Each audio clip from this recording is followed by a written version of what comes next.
Señora consejera, venimos a hablar de depuradoras, venimos a hablar de aguas, pero como casi siempre, todo lo que hacemos desde Izquierda Unida lo hacemos también teniendo en el centro quiénes son los verdaderos responsables de que el agua llegue a nuestros domicilios, que se limpie después de haber evacuado por determinadas superficies en unas condiciones más o menos adaptables y sanitarias adecuadas. Y no son otros que los trabajadores y trabajadoras que se hacen cargo del servicio de las depuraciones de agua, en ocasiones, lamentablemente, a costa de la propia vida.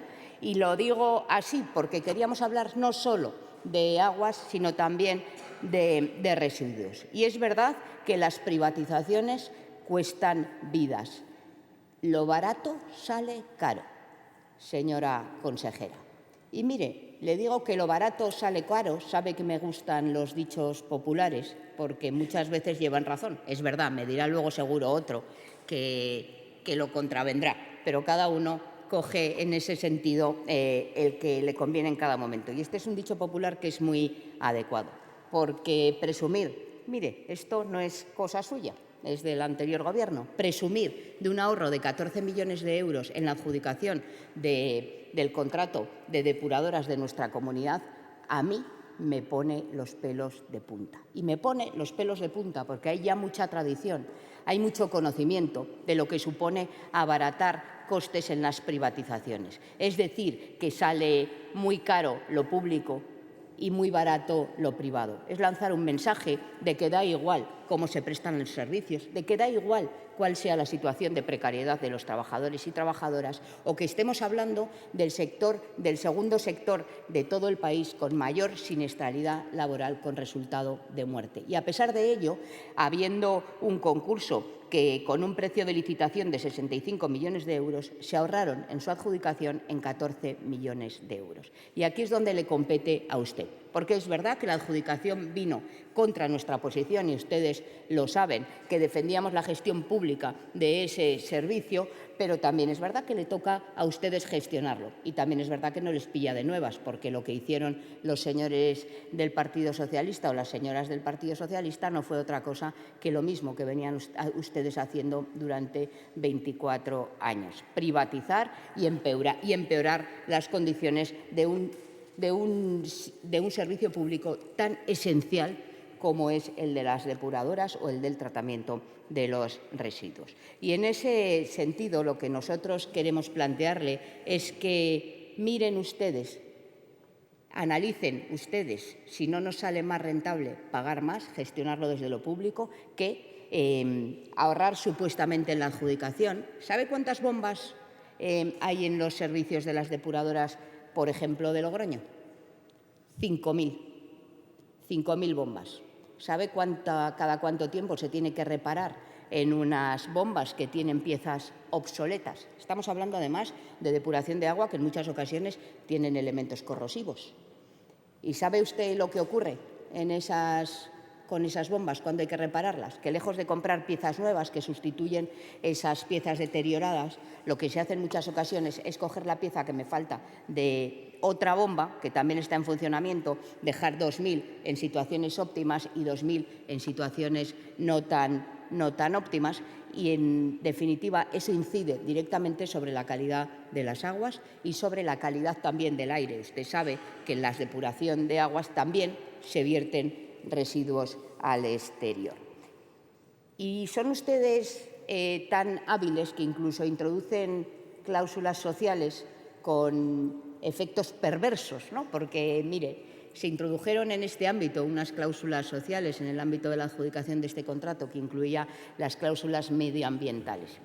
Pues bien, esas cláusulas medioambientales es lo que justificó esa colocación de placas fotovoltaicas en la depuradora de Calahorra. Sabemos que el accidente no ocurre con un trabajador directo de la depuradora, sino con un trabajador de una empresa de placas fotovoltaicas, como le decía.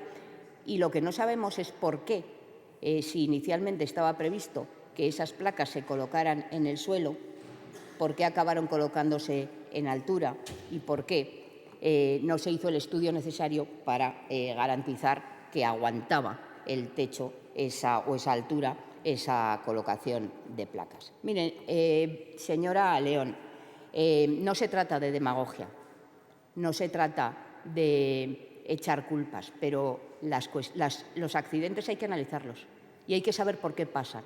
Y le guste más o menos, señora León, la precariedad cuesta vidas, vidas humanas a muchos trabajadores y trabajadoras en nuestro país. Y cuando resulta que la Administración es la titular del servicio, tiene que ponerse a investigar, tiene que ponerse a resolver los problemas, porque no es de recibo que los trabajadores y las trabajadoras sigan jugándose la vida en los puestos de trabajo.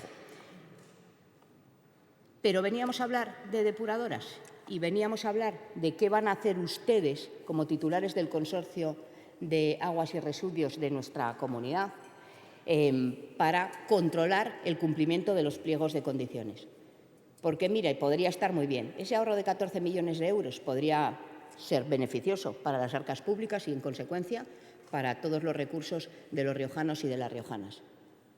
Pero cuando eso se traduce en que trampean a la hora de modernizar las instalaciones que son adjudicadas, cuando resulta que trampean reduciendo el número de trabajadores que se tienen que hacer cargo de las distintas situaciones, que trampean también en transparencia.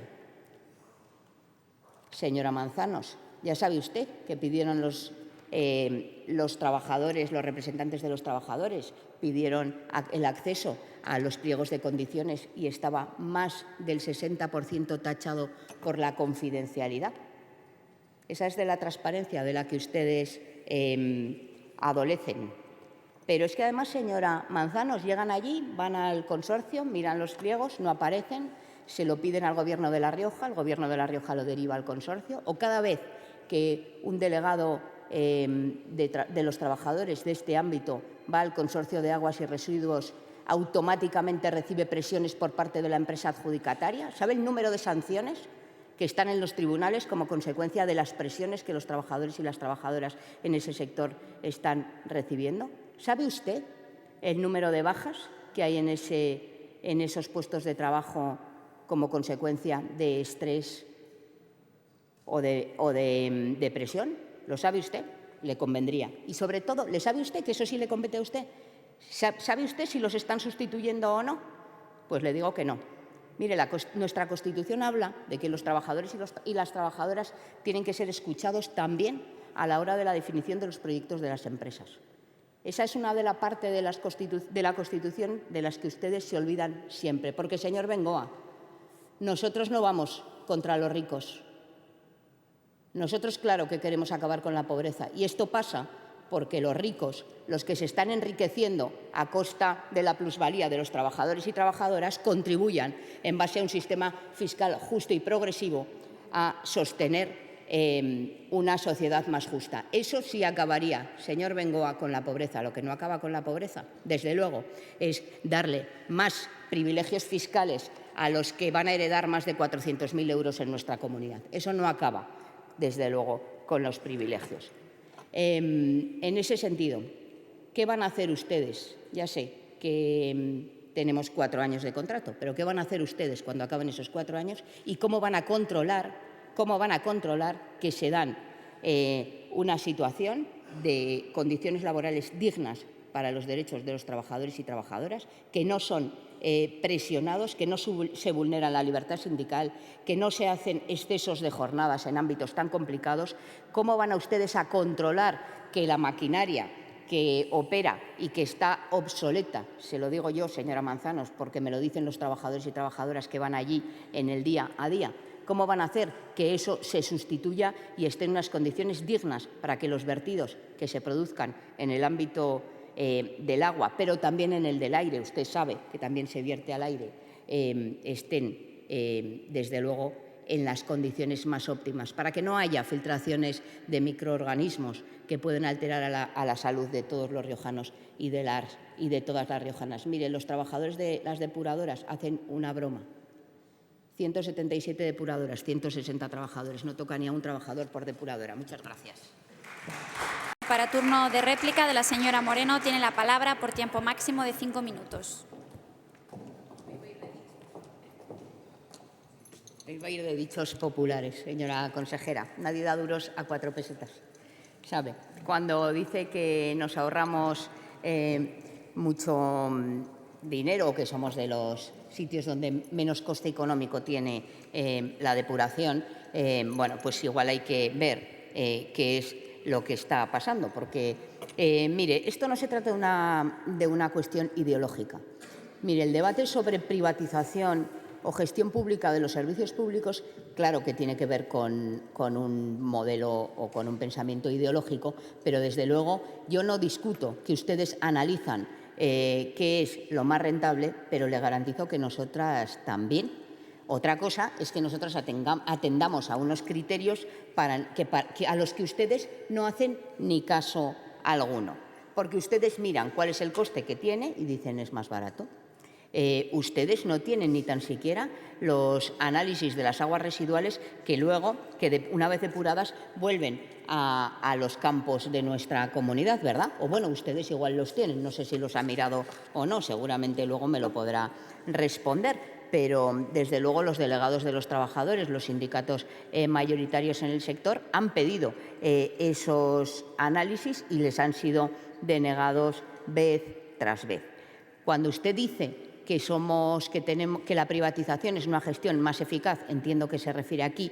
Mire, porque cuando dice usted no está privatizado, evidentemente considerará usted que cuando yo hablo de privatización no estoy hablando de la gestión del Consorcio de Aguas y Residuos, estoy hablando de lo que el consorcio precisamente externaliza, como le gustan llamar a ustedes. Pero yo le he hecho varias preguntas concretas y yo le agradezco que me agradezca que le haya informado de lo que iba a hablar. Creo que esto es importante, que la utilidad de la gestión del control parlamentario al Gobierno y la respuesta, ¿no? Esto yo creo que voy a acabar buscando esa sentencia del Supremo que habla de cómo las administraciones deben responder a las alegaciones y a los recursos de los ciudadanos y respondiendo a lo que se le plantea. Pues por eso yo lo hago, porque entiendo que el Gobierno, para que se pueda producir ese sistema de controles y que hay en nuestro ordenamiento jurídico, pues también tiene usted que saber para poderse informar de lo que se le va a preguntar.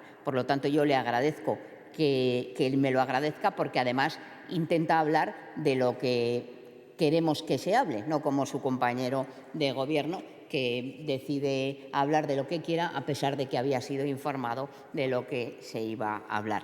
Por lo tanto, bueno, pues ya sé que creo que puedo informar a cualquier miembro del Gobierno, con una excepción, y así lo seguiré haciendo porque creo que es mucho más útil.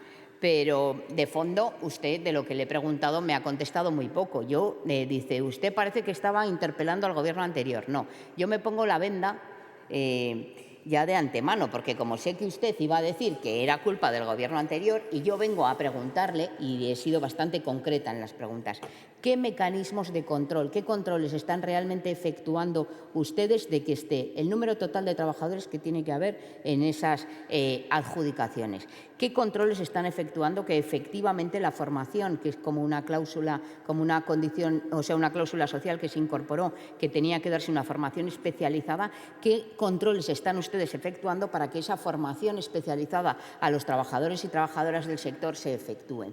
¿Qué controles están haciendo ustedes de la siniestralidad laboral, no solo en el ámbito de los accidentes laborales, en los que vaya por delante, evidentemente, que yo me solidarizo también y mando un fuerte abrazo tanto a los familiares del trabajador fallecido en la depuradora de Calahorra como de la trabajadora que falleció en el ecoparque de nuestra comunidad este verano? Creo que hay frases que sobran un poco. Mire, lo primero que hay que tener es sensibilidad y respeto, evidentemente. El respeto a los fallecidos, a los trabajadores que mueren en accidentes laborales o por enfermedades profesionales, el respeto desde nuestro punto de vista pasa por una investigación exhaustiva, rápida y efectivamente donde tengamos las conclusiones con la celeridad suficiente y donde se tengan en cuenta no solo los riesgos en cuanto en el accidente, sino también las condiciones en las que se estaban prestando el servicio. Porque cuando ustedes hablan en muchas ocasiones de que esto es una cosa de trabajadores, empresarios y la sociedad en su conjunto, pues yo le doy la razón. Pero evidentemente los trabajadores y trabajadoras no pueden prestar la misma atención cuando llevan haciendo jornadas maratonianas en múltiples ocasiones. Eso también hay que investigarlo. Sé que el contrato no puede ser resuelto hasta que finalice la adjudicación, pero también usted sabe que este es un contrato adjudicado por 4+1. Es decir, los 4 años vencerán mientras ustedes estén en el Gobierno. Por lo tanto, se puede hacer este planteamiento. Dicen, quedan 3 años y efectivamente soy consciente que quedan 3 años, señora Manzanos, pero cada vez que hablamos de hacer un estudio para ver la viabilidad de la recuperación del servicio señora público, Moreno, vaya ustedes finalizando. me dicen que ya es tarde. Se lo digo con tiempo. ¿Qué controles van a hacer y qué opción van a seguir en el futuro próximo? Gracias. Gracias, señoría.